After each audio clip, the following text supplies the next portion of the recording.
guys, what is going on? It's Jack and from Nothing But Tech. Hope you guys are all doing well. With the start of MBG Productions, my second channel where I make vlogs and short films, I've been in constant search of the perfect vlogging setup. So we all know the Casey Neistat classic, the 70D, the 10 to 18mm lens, the Rode VideoMic Pro, the Joby Pod, and this has worked great for him and thousands of other creators after he showed it off. And I tried this for a little bit. I was okay with it, but I felt it was a little bit too big, and the Joby Pod wasn't the best stand for this camera as it always tipped over. But Casey Neistat is definitely a testament to how good this setup can be. I mean, he's one of my favorite YouTube content creators, and it's been an inspiration for many years, so I'm definitely not doubting this setup. It works amazing for him. But in today's video, I want to create a setup that's more durable, a little bit smaller, and I also wanted to shoot 4K. I think I made that, and I think after watching this video, you guys are going to want it, and I think that Casey Neistat and other content creators should definitely give it a look, because it works, I think, in my opinion, better than this, and it also is a little bit lighter and more compact alongside shooting at a higher resolution. So let's get right into that.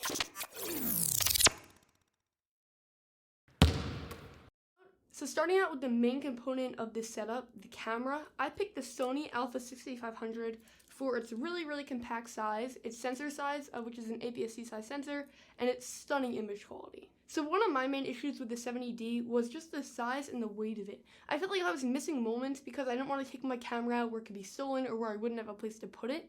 So I felt like I wasn't able to actually document my life because the camera was an inconvenience, and the camera should be a tool and an extension of you. It shouldn't be something that holds you back.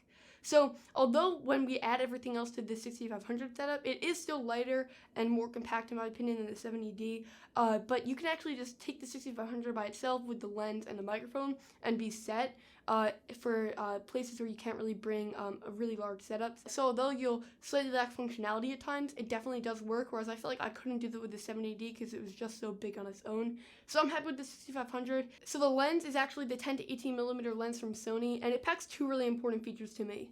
The range of zoom, which is 10 to 18mm, so you can get a really wide shot, but then you can also get a closer shot for showing subjects, but it's good to have that 10mm shot to ensure that you're always in frame when using it in selfie mode.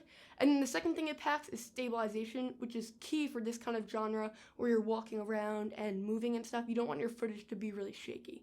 So that was something that the 70D lacked, and the 6500 packs with the lens, so I'm really happy with it, and I think it's great on its own. But now let's get into what else I added to it to make it the ultimate setup. So the next piece of kit that I put on the 6500 setup is this little cage from Small Rig, and it runs for about 30 bucks, and you definitely don't need it. Like, it's not an essential to the setup, but I like it because it adds some protection. If the camera falls or something, it doesn't hit directly on the camera, it hits the cage first.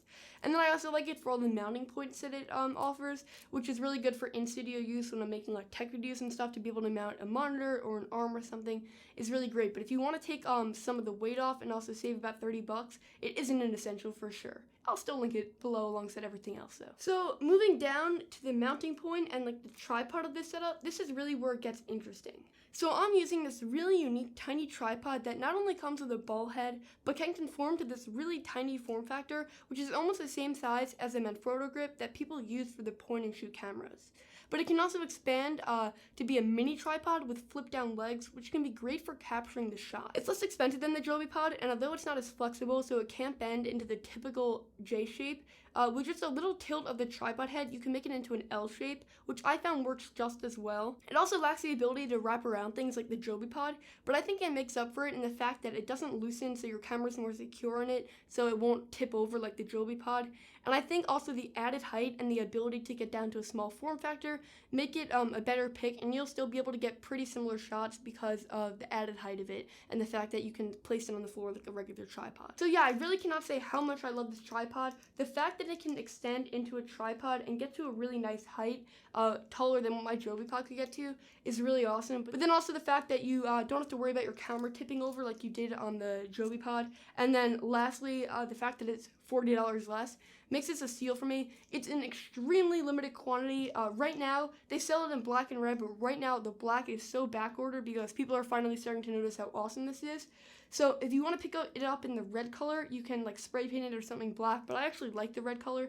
Still, the red color is in extremely low quantity, so if you want to pick it up, the link will be below, and you better be fast because I think there's only like about 20 of them left. Rounding off, my pick for the microphone of choice is the Rode VideoMic Pro. You see this a ton, but it really packs awesome sound quality for the price. If you want to keep the form factor of the setup a little bit smaller and you don't really have the budget for a $150 mic, the Rode Video Micro is a lot more compact and it's only around $50, and it's definitely also a great choice. So I'll link both of them down below. But that's kind of rounding off the initial setup, and then I have a few add-ons that I'm going to use with it. So before any of you guys comment too, just the main flaw of this setup, the fact that the screen does not articulate, but I fixed this with an external monitor, and before you call me crazy, let me explain. So an external monitor not only lets you get a bigger view of your shot, but then you can also see what you're shooting when you're shooting in selfie mode like this. And this one is bulky, 5 inches, and hella expensive because it is a production monitor, so it has things like false color and focus peaking and stuff like that. But you can get a much cheaper and smaller monitor. The best one on the market is probably the iCan 3.5-inch monitor, which is significantly less expensive and also a lot slimmer.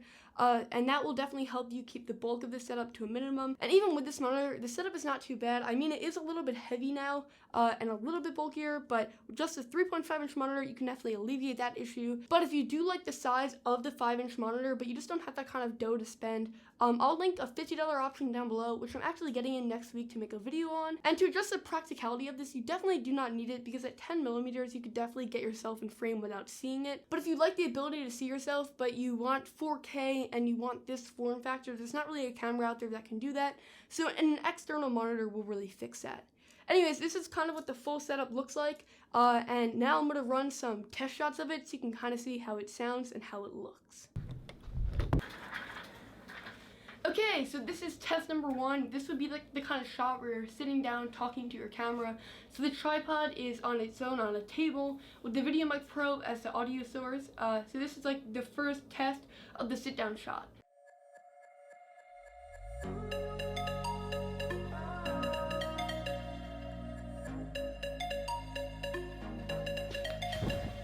Okay, so now here's another test.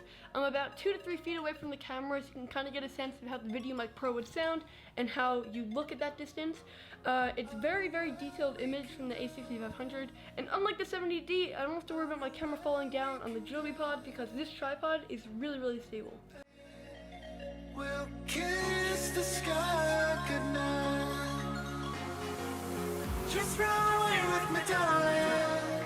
We'll get real lost. We'll get real lost again. Just run away with me, darling. We'll get real lost.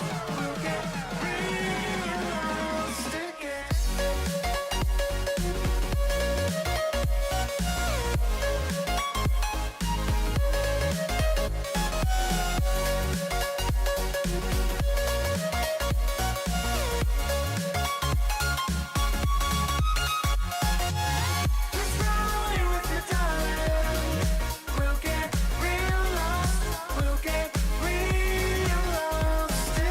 So here's another example shot. This is like a handheld shot, so you can kind of see what it looks like with the handheld. The stabilization definitely helps a lot, and then if you go to slight stabilization in post, you'll be all set. So here's another test now. This is a test of the handheld stabilization. So this would be like a talking shot where you're moving around or something. This is what the stabilization looks like if you're holding it in your hand. It's more stable than the i70D setup for 2 reasons. The first one is it's easier for me to handle since it's smaller, so it doesn't shake around as much, whereas my hand would move more with the 70D because it was significantly heavier.